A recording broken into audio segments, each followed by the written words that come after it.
Welcome to the Mobile Home Park Mastery Podcast, where you will learn how to identify, evaluate, negotiate, perform due diligence on, finance, turn around, and operate mobile home parks.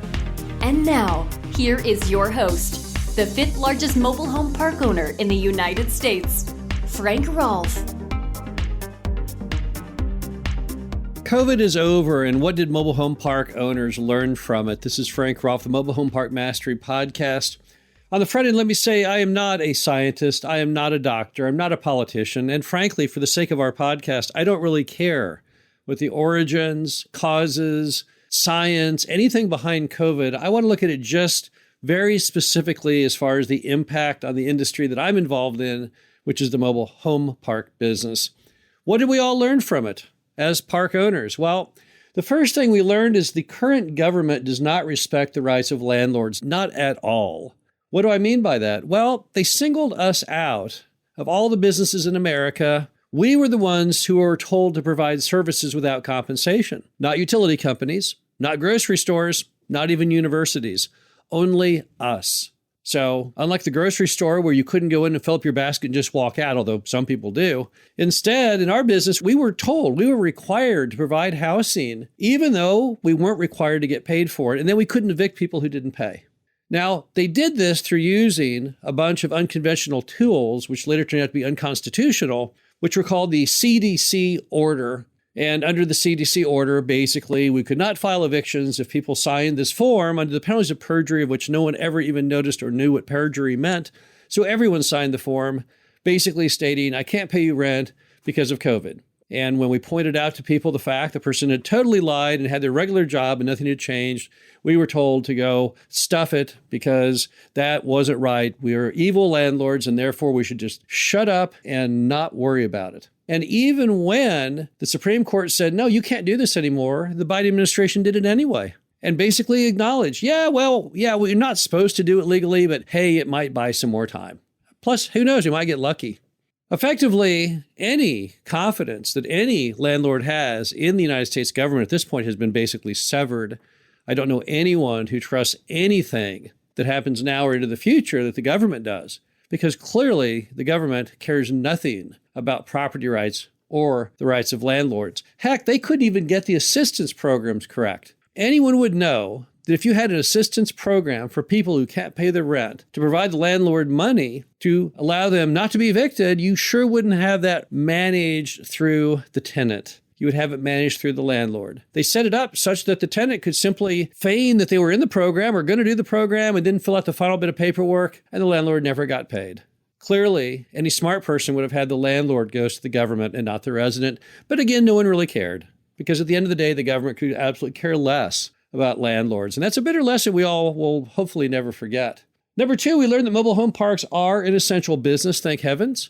It was kind of odd. They ruled Home Depot to be essential, but Hobby Lobby was unessential. Fairly random, not a lot of thought. Never even saw the official list or who chose the industries that were essential or how those were chosen. But thank heavens, whatever bureaucrat made the list, listed mobile home parks as essential, kind of had to because we're housing. But then again, in today's irrational world, who knows? Maybe housing isn't essential. Maybe streaming videos is actually essential. I'm not sure.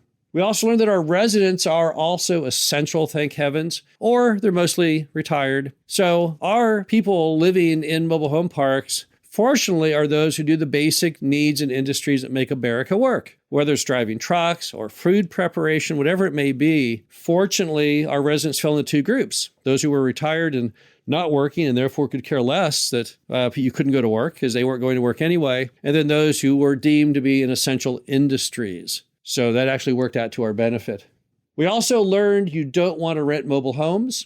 Why? Because we all found out rather rapidly that those who owned their own mobile homes, well, they kept paying rent throughout because they knew it wasn't going to be forgiven and they didn't want to lose their home. But people who rented mobile homes, they had no skin in the game at all. They knew at the last moment they'd throw their stuff in the pickup truck and drive off, which is exactly what happened to apartment owners nationwide. Going forward, I think most park owners have learned the bitter lesson and will only want to sell their homes if they're smart and no longer continue on renting mobile homes. Also, we learned that mobile home park demand has never been higher thanks to COVID. COVID made everyone who lives in an apartment think twice about their decision, not liking neighbors knocking on their walls and ceilings, particularly after years of staying at home. And then, of course, they like the idea of a yard. We all learned more about outdoor spaces. I myself even learned more about nature. I would go on lengthy nature walks during COVID. I found I really liked it and still continue to do that. Also, we learned that park residents really like that sense of community.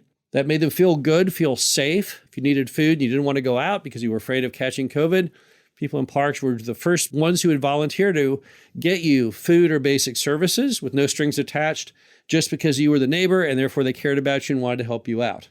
We also learned that this new flight from urban cores to suburbs and exurbs is extremely good for the mobile home park industry. We're fortunate enough that mobile home parks, since they're just on one level, have never been a very high and best use of land inside the city's core. Only apartments and things that can go up multiple stories can really afford the price of land. And the mobile home parks that used to be in those urban areas have all been torn down long ago to make way for multi-story buildings. As a result, as the population of America flees cities at this point because they can't forget the horrors of COVID and so many of the arts and cultural events being shut down and all the crazy crime we now have in American cities, as they're all moving farther away out of the city in search of a safer, cleaner, nicer place to live, that's where most of the mobile home parks are. So I hear nothing but accolades, and we see it in our own portfolio of people who want to move out to where the parks are, and that makes our demand higher than it's ever been. Also, we've learned that COVID basically killed off the office and the retail and the lodging sectors, and that's been great for mobile home park owners. You know, it wasn't too long ago, just a decade or two ago, it was almost impossible to get a mobile home park loan. Turn the clock back to the 1990s. What was the most difficult part of buying any mobile home park? Finding a lender because they didn't want to do it. I used to take parks around bank after bank after bank after bank, and all I got was no, and then a maybe. And when I got the maybe, I'd work that lead because the maybe was better than a no. At least I had a shot. Back then, deals fell all apart all the time and collapsed because no one could find banking at all. Why? Because banks hated mobile home parks. They all pointed to that beautiful office building or strip center and said, oh no, we only make loans on stuff like that. That's the good stuff. And they treat us all like lesser citizens. Fast forward to today in a post-COVID world and what has been destroyed. I could drive through any American city and point out any number of large, towering office buildings and hotels that are completely vacant. Been to Chicago recently? Notice that most of the retail is now gone. Some of those buildings are 98% empty in the retail sections. And all you have to do to go to basically any major mall in America, and you're lucky if you can find even 70% occupancy rates. As all those things have fallen into complete ruin economically, it's had a huge impact on the respect the industry gets from lenders. They're now saying, gosh, wait a minute here. I guess being pretty isn't the whole movie. Maybe that really attractive office tower was a bad loan. And maybe that mobile home park, which was not anything great in the looks category, was much, much safer. And that's really been very, very positive for the industry. I think the big thing we all learned from COVID, and we'll hopefully never forget, is we have to be watchful. We have to move fast. We have to trust no one. We have to enter into a new era as a landlord of complete skepticism. Watch people's actions. Watch their motives. I know when the first signs of COVID popped up, I myself became concerned of what happens, because I know that America is completely poorly managed and dysfunctional. I saw a list, all the things you'd want to have if in the event of a pandemic. I ran down to a grocery store and a Walmart, set buying everything up. People thought I was nuts.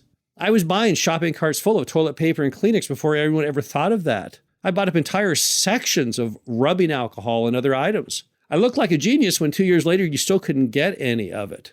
That's because I've learned to be a skeptic, to not fit in with other people and their opinions. And we all learned from COVID that you've got to move quick. You got to be ahead of the crowd. If you wait and the crowd gets up to you, everything's kind of wiped out. You have to be resourceful. All smart park owners learned during the COVID how to run their businesses from afar, even if it meant we had to show homes, but we couldn't physically see the customer to do it.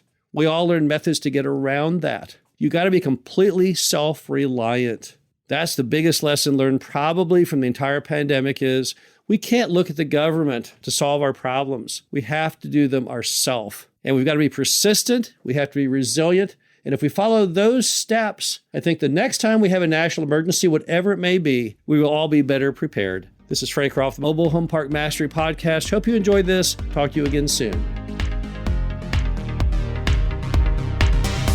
Thank you for listening to the Mobile Home Park Mastery Podcast.